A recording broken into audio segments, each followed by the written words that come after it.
Bhante, for the nāma, phassa already got consciousness in there, right? Yes, that's true. So in a way, viññāṇa is also in nāma. You could say so, but then the thing is, because this nāma rūpa definition comes from the paṭiccasamuppāda, and before that, what was that? Consciousness. Yeah, so that's why it's not there. But actually it arises simultaneously. But for elements thing, like observing hot and cold, rough and smooth, that's also direct observation, not just imagination. Yeah, there will be elements meditation where you analyze that this is hot, this is cold, and so forth. But you're just aware of the body as the body, you know, like the last, etc. of the Satipaṭṭhāna suttas. All his mindfulness is established merely for the sake of knowledge and repeated mindfulness that there is a body. In that particular case, you don't analyze and say this is earth element or fire element. You just know that there is a body. Right? I also told you that I'm not saying that these are not valid. You know, you get 32 parts of the body is also a valid meditation. 4 elements also is a valid meditation. But it doesn't require imagination, right? Yeah, that is actually more acceptable than the others. Yeah. Yeah, it's not reflection, it's just direct knowing. Yeah. Okay. And the Dhamma, you said you can use any object. But the commentary, Dhamma in Dhamma means do not observe Dhamma in feeling, or do not observe Dhamma in exactly, feeling. Yes, that's what the commentary says. Yeah. That's why that is also a bit problematic. So you're rejecting that kind of interpretation. That's why I'm saying, you know, the Pali idiom, Dhamma and Dhamma is a bit puzzling. Yeah. And without the commentary, we also wouldn't know what it means. So at least the commentary helps, but then it doesn't really explain the last one, Dhamma and Dhamma. Yeah. So it's okay to observe Dhamma in feelings, Dhamma in mind. Right, Dhamma in terms of perspective, you know, looking at feelings in terms of anicca, viraga and so forth. So what's the difference between fading away and cessation? Fading away is actually viraga, is detachment. Yeah, dispassion also can. Detachment. Dispassion, okay, can, yes. Yeah. I thought you thought. Okay. Relinquishment, yes. Okay. Dispassion means the same word translated differently. Dispassion, detachment. Okay. So, on the in, does it mean that we try to imagine we are in the body, try to observe the body, or we are in the feeling, try to observe the feeling? I don't know. I told you it's a strange Pali idiom. So as is better? Body as body, feeling as feeling? I don't know also. that's also, I guess that's debatable. I was thinking that the Pali in body, the Pali word is locative, right? Yes. Yeah. Locative. So can use other English words like at, not just in, right? Body at the body, contemplating the body at the body. What's the difference? Like, not contemplating the body at feelings. It'll be the same thing, right? Yeah. I mean, it's just a matter of which preposition you want to use. Yeah. Okay. You told how nāma-rūpa generate or like originates citta. Yeah. About nāma, it's clear. About rūpa, you didn't explain it, please. Oh, okay. Rūpa. Rūpa is like when you see something, there's rūpa, isn't it? That you have the sense object, and because of the sense object that you see, that visual object, then there is saññā. Because of the saññā, there could be feelings accompanying it, and then there could be volition. It's something you see, it's nice, and you want to eat it. There's a volition that arises, and that will color your citta. That will decide what sort of citta you have. That is applicable to all the senses, because what you hear is not any of the elements, but it's a derivative of the elements. Sound is a derivative, smell is a derivative of the elements. Right? So that's how they will originate the mind. Because without any of these sense objects, phassa doesn't arise, there's no sense experience, the mind doesn't arise. Okay? Also, another question. When you spoke about the terms, Pali terms, the word sampajana, you told the prefix pa means in various ways. In various ways, yes. Can you give another example of this meaning of this prefix? To me, it's not so common meaning of this prefix. So actually, you can look it up in some dictionaries where they have all these prefixes and they give you a whole list of possible meanings that they can apply. You can see the whole lot of them there. Well, Bhante, thank you for your presentation today. There's a question that's been lingering on my mind for a long time, and I was wondering if you could add some clarity. Within the Buddhist world, we see some teachers emphasizing more on the aspect of overcoming the hindrances by fighting them or by using replacement thoughts or a very active and aggressive tactics, whereas you presented more a tactic of just watching, just observing. Is this just because it's based on the Satipaṭṭhāna and the other teachers maybe are using other methods, or because the Buddha also emphasizes a lot of using manly vigor, manly strength to overcome unwholesome qualities? So I don't know if you could shed some light on this. Thank you. Well, they are not off from the truth, because there's also viññāṇa Sutta. In viññāṇa Sutta, you actually grit your teeth and push your tongue against your palate, and try to push off your thoughts. There's outright repression, isn't it? Yeah. So it really depends on your state of mind. If it's really a very obsessive thought, and you cannot just step back and look at it, then you have to resort to such measures. For example, if you have a very obsessive thought, and you try to do some focused mindfulness practice, like just watching your breath, what's going to happen is that you're going to alternate between watching the breath and your obsessive thought. And this is going to aggravate the obsessive thought, because it's going to get more and more focused. So instead of doing that, you should disperse your attention and you practice open mindfulness. So when you open your eyes, and then you've got more objects to take care of, and you open up your senses, then your obsessive thoughts will sort of fade into the background. They don't get so much attention anymore because you've got many other things to pay attention to.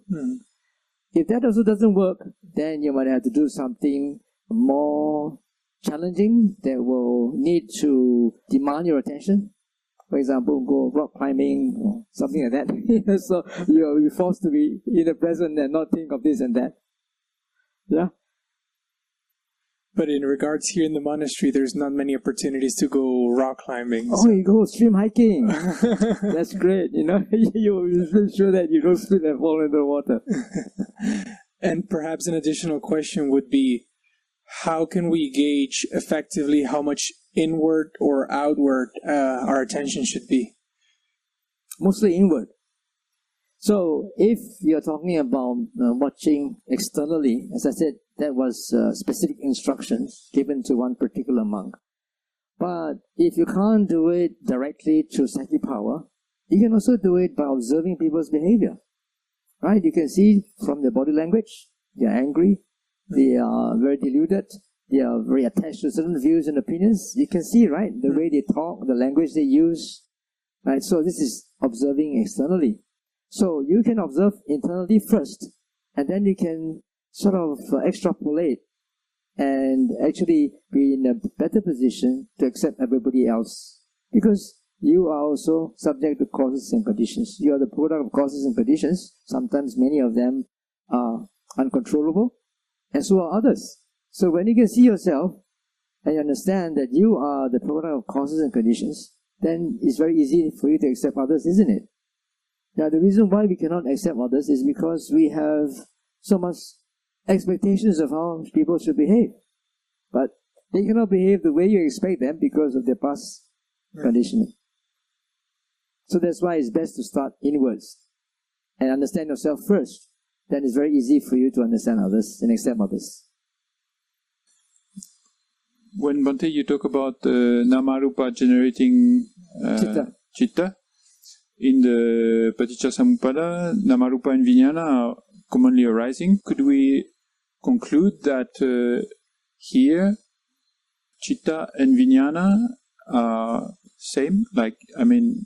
In this case, citta is used to say viññāṇa? Well, viññāṇa in that context, it means that consciousness by itself, because in the paṭiccasamuppāda, viññāṇa is a separate item, right? And then nāma-rūpa comes later. Then and after that the salayatana, and then the phassa, and so forth. So in the paṭiccasamuppāda, consciousness is separate. Okay. But here, as I said earlier, if you look at the Abhidhammic concept of citta, citta is the totality of our mental experience, which includes viññāṇa.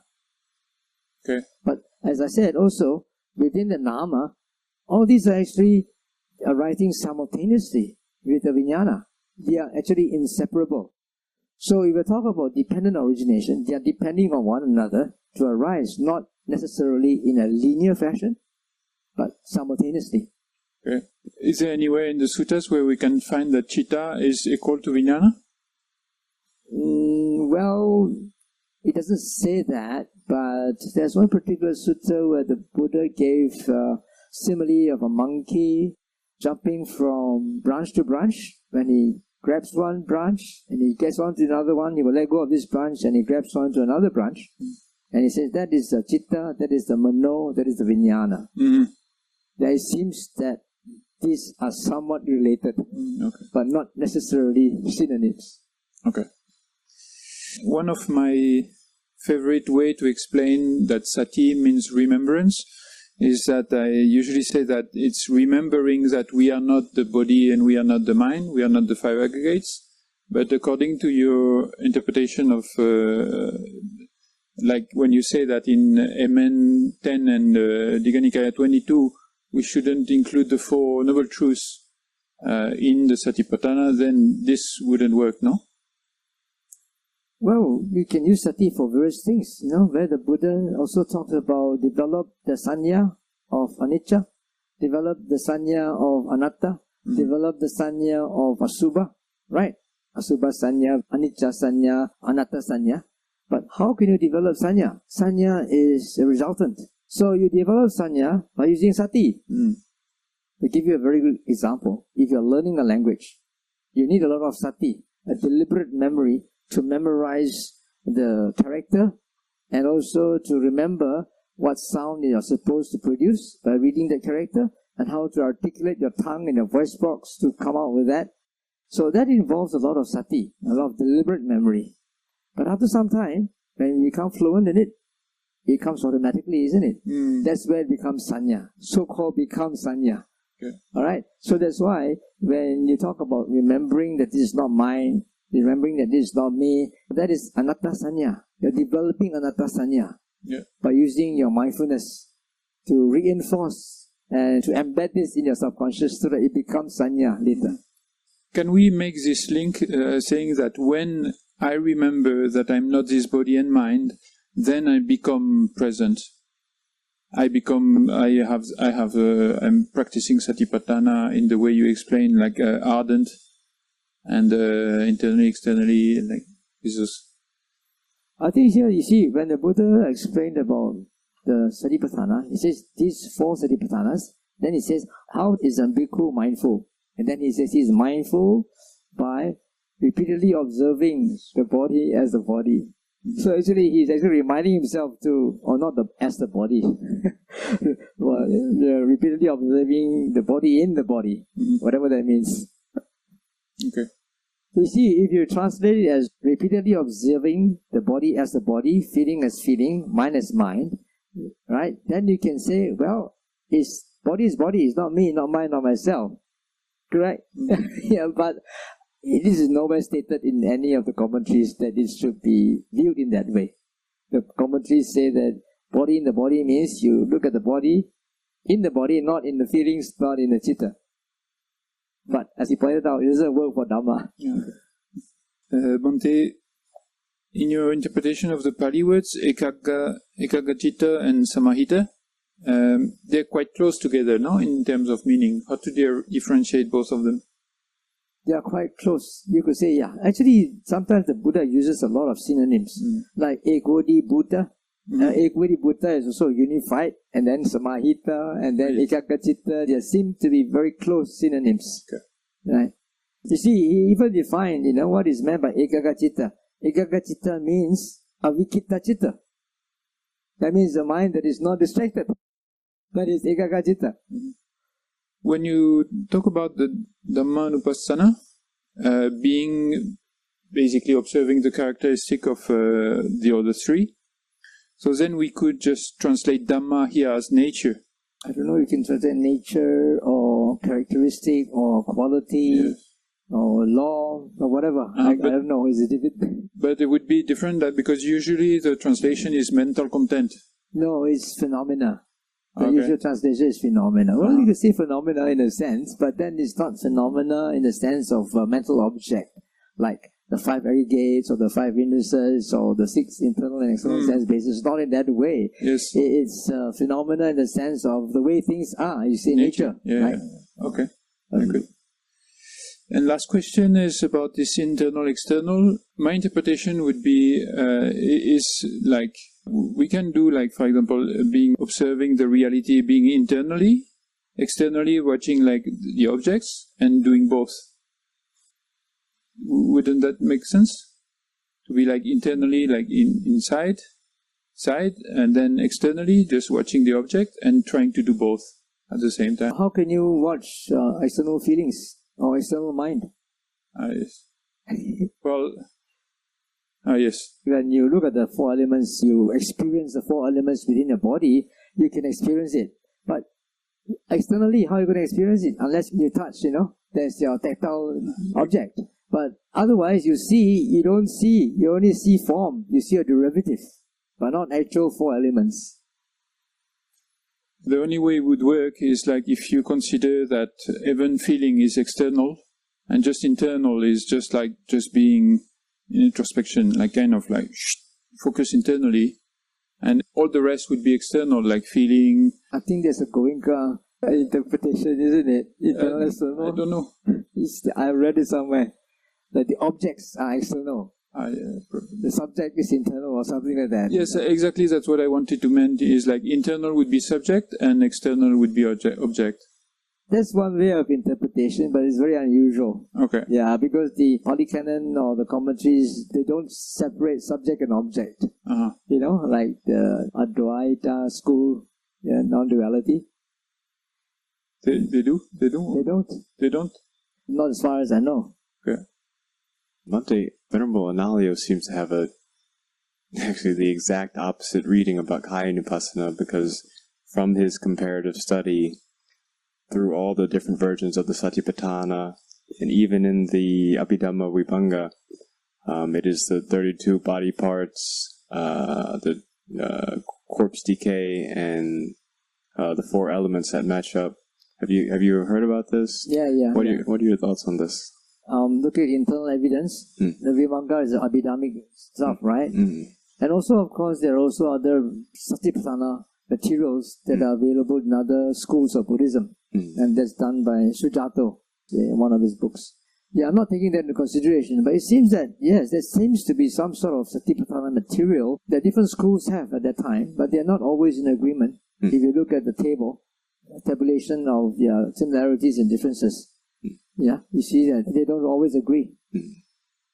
Oh no, they don't always agree, but with these 3 things, like this is the yeah, it seems to be, but it doesn't fit with the word Ānāpānassati. The different parts of the body is not Ānāpānassati, it's definitely imagination. Okay. And then the word they use is paṭiccasamuppāda, which is reflection. Just now Pandey mentioned about the example of a yogi when they first start to meditate, right? And then they have a lot of restlessness, and then they try to get rid of it and get even more restlessness. And then I think you mentioned about letting go and then let them come and then let them go. My understanding is that maybe there's another way for the right effort to come in when they can apply something to do instead of letting it go and just bear watching it, something like that. What? Do what? Like in Ānāpānassati Sutta, right? This all 16 steps is kind of putting in effort in bringing the mindfulness back and getting rid of the restlessness. Putting in more effort to focus on your breath, I guess. Yeah. Right? Yeah, you can. I mean, there are various ways of doing it. Right. I'm just giving an example. Okay. Because, you see, when I'm talking about looking at anicca, dukkha, anatta, because I'm talking about Dhammānupassanā. Right? So when you have restlessness, it's actually a very good opportunity for you to experience and see to practice anicca-ānāpānassati and anatta-ānāpānassati, because you can see very clearly it's changing all the time, it's suffering, and also it doesn't belong to you, it's beyond your control. But most people don't see that because they are so caught up trying to get rid of the restlessness and their mind is not composed enough to step back and give attention. If you don't give the attention in the right way, the Dhamma won't arise. That the idea of the quality of the characteristic of anicca, of the suffering or anatta won't arise. But it seems like the last tetrad, the Dhamma, when we see the anicca, and then at the same time, when we realize that, then it comes viraga, detachment, the second one. And then after some time it ceases, kind of like a sequence that can... Not necessarily, because you can see your breath. You can also see your breath passing away, the ceasing. Why not?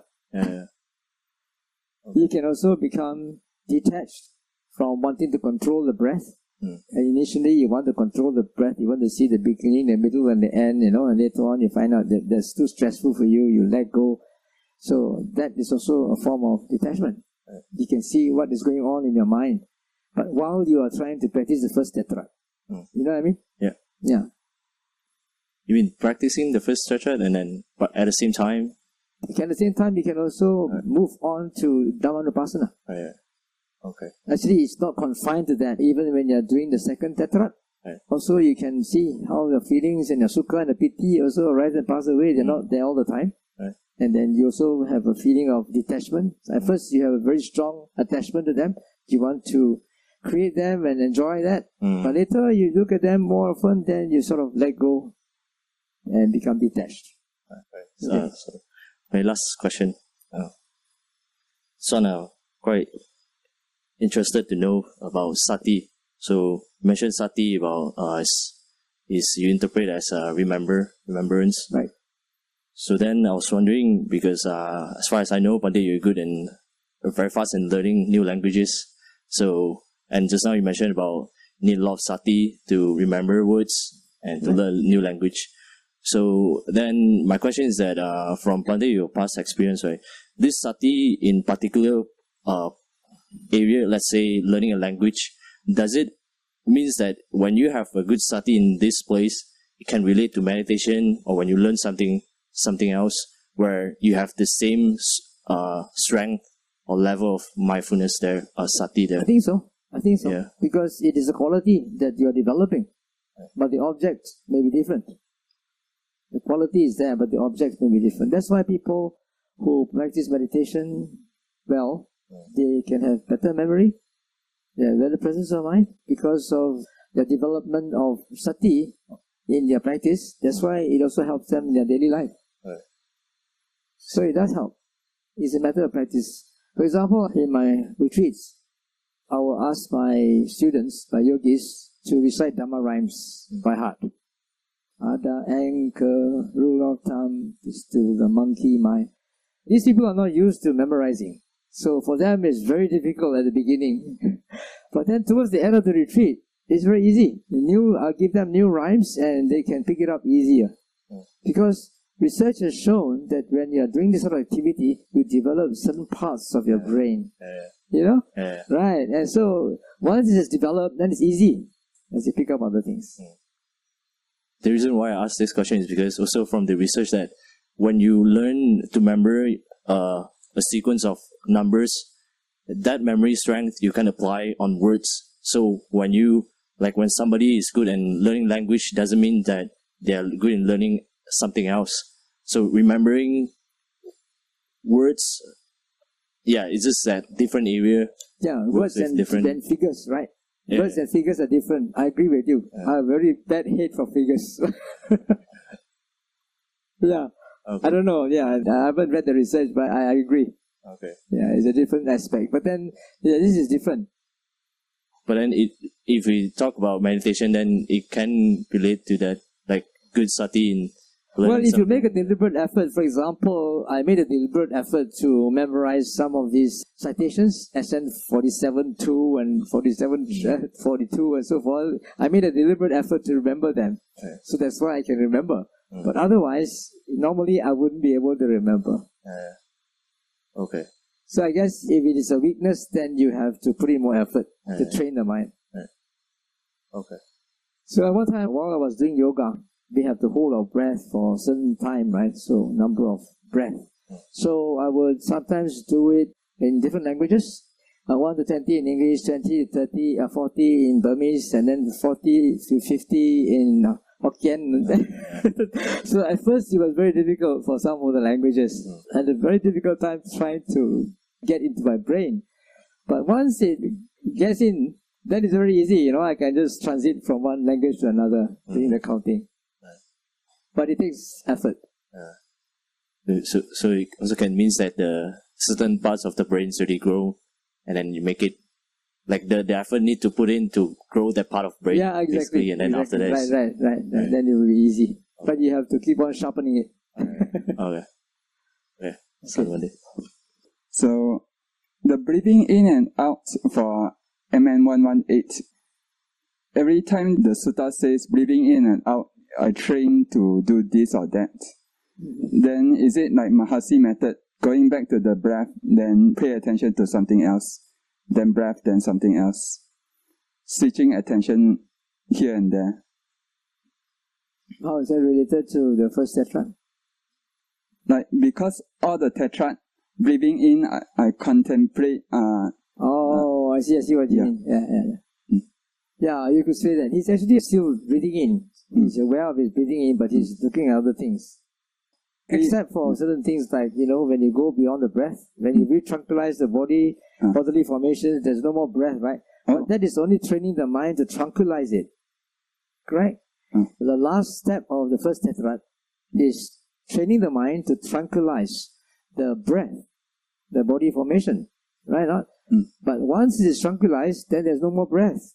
So you cannot watch the breath anymore. But is it fourth jhana level or less deep tranquilizing? If you really stop the breath, then it will be the fourth jhana already, and beyond that, all their rūpas, there are no more breath. So it's still more subtle breath. No. This stops already. I mean, before the fourth jhana level. Of course. Before, of course, there is. Because you're in the process of tranquilizing it. Just like you're in the process of tranquilizing the citta sankhara, which is sanya and vedana. Yeah. Right? That comes after the arupas and you're going on to nirodha samapatti. That's when you tranquilize the vedana and sanya completely. When you do so, then you've already reached nirodha samapatti. But before the breath stops completely at fourth jhana, then like going to piti arises, then it's like switching between piti and the breath, subtle breath. Now you can go back and forth actually. It's not necessarily in a sequential manner. I would think that the four tetrads are arranged according to the Satipaṭṭhānas rather than according to the sequence of practice. Oh. So it's not that liberating the mind means jhanas. No, liberating the mind could mean liberating the mind from various levels of obstacles. First from the five hindrances, and then from vitakka vichara, or from piti sukha, or from other upakalesas that you can find lots of them in Upakalesa Sutta. Yeah. Because these are the defilements of the mind that obstruct you from making progress in meditation. They are very refined, They are not just limited to the five hindrances. Okay. So that is liberating the mind all the way until you perfect it. So, like, experiencing the mind is not the same as nimitta. No. Experiencing mind means understanding what the mind is all about. The citta here, as I said, it represents the totality of our mental experience. So when you fully experience the mind, then the next step is to, what do? Gladdening the mind. Yeah, then you gladden it, which means you could say if you are trying to get to the first and second jhana, right? Then you sort of compose it. So this is not really also sequential. Because you need to compose the mind before you can get to piti sukha, right? The piti sukha is already in the Dhāmmānupassanā, is up in the second tetrad. Yeah. So I say it's not sequential. It's arranged according to the Satipaṭṭhānas, not according to the sequence of practice. Like, piti sukha is also gladdening the mind already, right? Exactly, that's what I'm saying. Piti sukha is you have already gladdened the mind. This one is you are training to gladden the mind. Oh, okay. You haven't reached it yet. Okay. Somebody was asking me about, is there any other way that we can handle obsessive thoughts instead of suppressing them? Yeah. So that's one way. If you engage yourself in some challenging activity, then you can have natural mindfulness and composure. Recently, I had a mindful hiking retreat for teenagers, and teenagers, they sleep very late in the night, and even though there's a timeout for them, they find ways and means to keep awake. And for the early morning meditation, most of them are dozing away, are very sleepy. They don't get anything out of it. But when they go hiking, they are forced to be awake, right? Otherwise they'll fall and sleep and hurt themselves. So you are forced to be mindful. You're forced not to think of anything else but in the so-called present. Yeah. So this is a very good way of introducing mindfulness to people who are new. And then you know what's mindfulness? This is one part of mindfulness, staying in the so-called present. Bhante, if Satipaṭṭhāna, we exclude all the reflection kind of practices, could we then conclude that Satipaṭṭhāna and being gets a bit closer to just being present? Well, not necessarily, because you have to remember to be in the present, right? Yeah.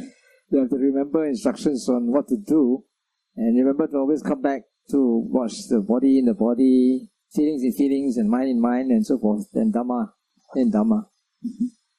That also requires reminding yourself to do so, because you tend to forget and get lost in other things, right? And you have to remind yourself to pull back to be mindful of what's happening. Being present as well requires this coming back. Yes, it does also. Being present comes about because you heard about how to be present, right? Yeah. And you have to remind yourself to put it into practice. But being present by itself, without looking at things in terms of the three characteristics and all that, will just bring you composure, but no insight. Yes. Right? So you must have the right view, and to be able to incline your mind to verify this right view when your mind becomes composed. It's not enough just to be in the present. Yes. Being present is good, it helps you to be composed, but you can get stuck there if you don't go forward. But does the Satipaṭṭhāna include these three characteristics and this right view? Dhammānupassanā? Yes, of course. Okay, okay, good.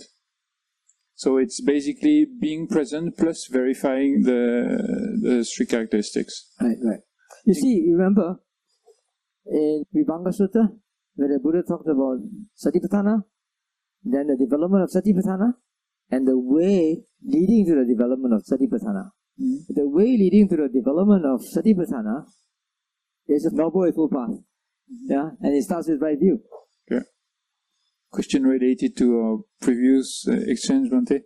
Like Lee Brassington, he translates viññāṇa as being divided knowing. And if I take the dependent origination, then avijja paccaya sankhara, sankhara paccaya viññāṇa.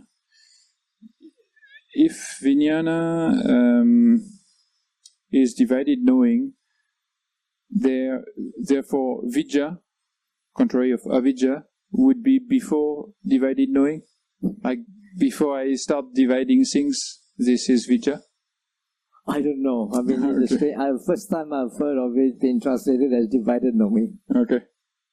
Venerable Panyadamika, he mentioned liberating the mind.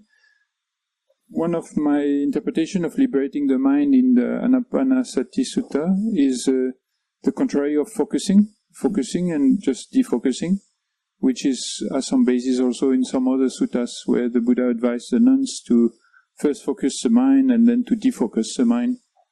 Would that be? Is there? Sorry? Is there? Is there in one sutta where the Buddha advised the nuns? Oh, there is talking about directed. Yes, directed practice and undirected practice. Yes. Yeah, it's a different thing. It's not about the mind. It's when you are practicing Satipaṭṭhāna and then you are not getting composed, right? Yeah. Then you're supposed to direct your mind to nimitta. Yes. Then that's able to inspire you, and then when you are inspired, then you stop doing that and you go back to your Satipaṭṭhāna. So there's not this alternation of focusing and defocusing? I don't think so. I don't think it means that. It means that you're moving your object from your original Satipaṭṭhāna to something else to invigorate and inspire you to wake up. Okay. And then once you are there, then you drop it and you come back to your Satipaṭṭhāna. So there's nowhere in the suttas where there is this practice of focusing and then and defocusing? Not that I'm aware of. Okay. So it's always with an object, never without object. Yeah, I would say so. Okay. Last question, Monday, related to the previous question I said, I asked about viññāṇa. Is basically, is viññāṇa has different meaning. We know this viññāṇa that has the six consciousness, depending on the senses, depending on which is depending on the body, depending on nāma-rūpa. And there's this MN49 where there is this luminous consciousness. And so my question was, is there different meaning of viññāṇa in the suttas? Yeah. Yes. There is. Sometimes the viññāṇa is taken to mean the citta. It means the totality of mental experience. Sometimes, especially in the five aggregates scheme, it is meant to refer to the consciousness related to each of the six senses. Okay. Right. And then what is your interpretation of this, the meaning of viññāṇa in this MN49? I don't know. There's something that's very enigmatic, not easy to explain. Okay. I think Lay Basington tried to explain it, but I'm not convinced. Okay. Okay. Thank you, Bhante. I just wanted to express our gratitude for Bhante for coming up here and sharing with us very special and very deep new understanding of Satipaṭṭhāna and teasing out the differences. Quite interesting also between the Majjhima Nikaya, Digha Nikaya version in contrast to the Saṁyutta Nikaya and separate smaller fragments from different other places. So thank you so much for taking the time and also for making the effort to present all that, setting everything up. Very much appreciated. Most welcome. Sadhu, sadhu, sadhu.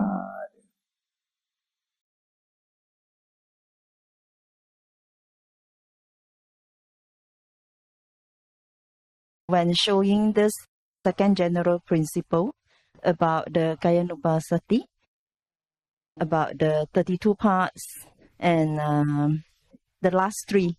Yeah, that's the slide. Yep. So in Pali, what is it being put as? Paṭiccasamuppāda is reflect. Oh. Yes. And then the last one, copsis, is upasamharati. Upasamharati means to bring it to yourself. It means to put yourself in that shoes. Okay, thank you, Bhante. Okay. And then also for the dhatus, for the elements, also paṭiccasamuppāda, reflect. Just now you showed that particular slide on the nāma-rūpa and the commentary referring to the contact and attention. Yep. Are you equating the contact and attention with consciousness in the commentary? There's that particular slide. Yeah. I know what you mean. I'm not equating that. I'm just saying that the commentary has a different way of looking at it. Oh, I see. This is the difference. You know, it's actually not the same with the consciousness. Not the same. Yeah. Although you could say the consciousness is included in phassa. I see. Correct. Okay. Yeah, but then the sutta definition of nāma is more than just consciousness, right? Because you got other things as well. I see. In the four foundations of mindfulness, we have body, the first foundation. Second would be the feeling. Third would be the mind, and the fourth would be the Dhamma. So why is it separating this feeling from the mind when the mind already contains feeling? Oh, I would think that is because of, if you look at the way it is arranged in a sequence of from gross to subtle. Oh.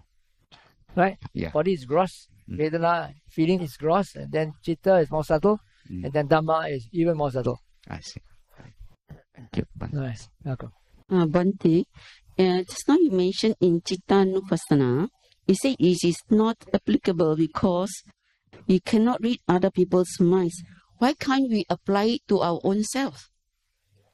You don't have to limit yourself to those 8 pairs, because as I said, there is an infinite range of mental states that can happen in every individual. So why you want to limit yourself to just 8 pairs? Okay. Yeah, Bhante, I'd like to seek your advice on how to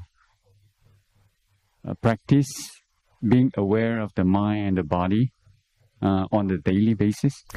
You have to try participating in one of my retreats.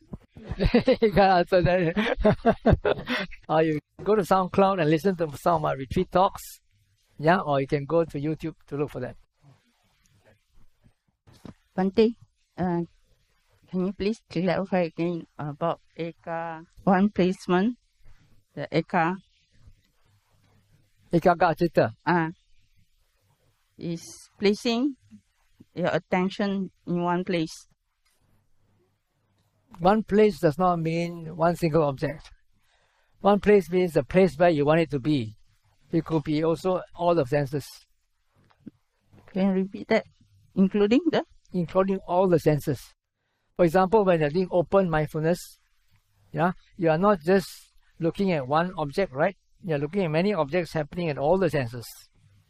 But that is also one place, because it's the ability of the mind to properly bring and place it to where it wants to be placed. Okay. This also means that you can place the mind internally and externally. Am I right? What do you mean by internal and external? Meaning that your mind, you place the mind like in the 5 senses of your own, the whole body, the whole mind, as well as externally. Oh yeah, that's what I'm saying, it is not necessary to do that, but it doesn't mean that you cannot do that. If you have the special ability, why not? Like the monk that the Buddha was addressing at that time, he asked him to do internally or externally, or both internally and externally, most probably because the Buddha saw that he had the potential for this psychic power. Yes, then this also means that if you are able to do that, isn't that all mindfulness all about? That the mind is able to see the cause and condition of internally and externally at the same time, because it's within the scope of mindfulness? Yeah, because the word internal and external can be kind of tricky. The way it is used here, I would say, is that it's in other 5 aggregates outside of yourself. That is external. Yeah? Internal means your own 5 aggregates within yourself. You get what I mean? Yes. So, for example, in Dhatu Vibhanga Sutta, the Buddha also talks about the 32 parts of the body, and then he will say that these are to be observed as the elements, and then all these are anatta, whether they are inside or they are outside. Yes. That outside is the actual outside of your aggregates, somebody else's aggregates, or the chair, or the floor, or the whatever, all this inanimate stuff. Yes, that means you're looking at it at the same time, and that's non-self. Oh, well, I would say at the same time, because the mind works so fast, it's probably going back and forth. Yeah, it's still very fast. Yeah. It looks like it at the same time. So you are able to do that? Yes. I mean, if the mind is fast enough. Yeah. Thank you, Bhante. Okay. Bhante, I just have some practicing problem. When we are meditating, are we watching the breath, or are we aware of the breath, or are we noting the breath? All of them. But when we are watching the breath, that means our mind is attached to it, and then how can we be feeling that to let go of it? You see, are you doing focused mindfulness practice? That means you are focusing on the breath, and then you are ignoring whatever else that is happening. Yeah. Yeah, that is focused mindfulness practice. That practice trains your mind to hold on to an object. That is the practice what it's meant for. Hold on to an object and then get absorbed in it eventually. But If you're following the Ānāpānassati Sutta, you experience a long breath and a short breath, and then you train your mind to experience the whole body, which means not just confined to your breath, but whatever else is happening to your body. That's what it needs training. So, but the thing is, when we are watching, our mind is so attached to the watching. That's why you have to train it to open up, to be aware of your other parts of the body. Then we go to noting. Oh, there's something there. There's something here. No, you just observe. No. Never ask you to note. He never ask you to note. You just observe only. You experience, not necessarily to note. Thank you. Good morning, Bhante. I would like to ask a question in regards of observation. So, because every day, right, we are required to train our mind to observe our thoughts. So let's say, for example, if we have a negative thought, right, do we then tell ourselves that, do we just observe the rising of the negative thoughts and the origination of it, or do we tell ourselves, stop, this is not good, we should not do this because it's against yeah. Yes. See, the way leading to the development of the 4 Satipaṭṭhānas is the Noble Eightfold Path. One of the factors of the Noble Eightfold Path is right effort. Right effort is the desire or the effort made to abandon unwholesome mental states, prevent unarisen unwholesome mental states from arising, to arouse wholesome mental states which have not yet arisen, and to maintain and develop wholesome mental states that have already arisen. Right? So it is not enough just to observe. You need to have right effort to abandon. And you need to have the wisdom to be able to differentiate what is wholesome, what is unwholesome. That comes under right view. It's a composite, holistic approach, not just one thing. Okay, so does it mean that if, let's say, I have a ill will kind of thoughts, then I'll tell myself that, okay, this is an ill will, I should not dwell into it, I should stop myself? Yes. All right, okay, thank you so much. But this is one way of controlling your mind, right? But better still if you can go deeper and understand the causes and conditions behind that ill will and go to the root cause. If you just cut it off, that's one way. That's like suppression. But if you understand the root cause of it, then they can be liberating. The root cause is because you are hanging on to something. You're clinging to certain expectations of how people should behave. That's why you're angry, you're upset because he's not behaving the way you want him to. Correct? Yep. Okay. Thank you so much, Bhante. The whole body, is it referring to this physical body or the breath body? Whole body. The breath body is kaya sankhara. That is the last part, tranquilizing the kaya sankhara. I shall train myself. Thank you, Bhante.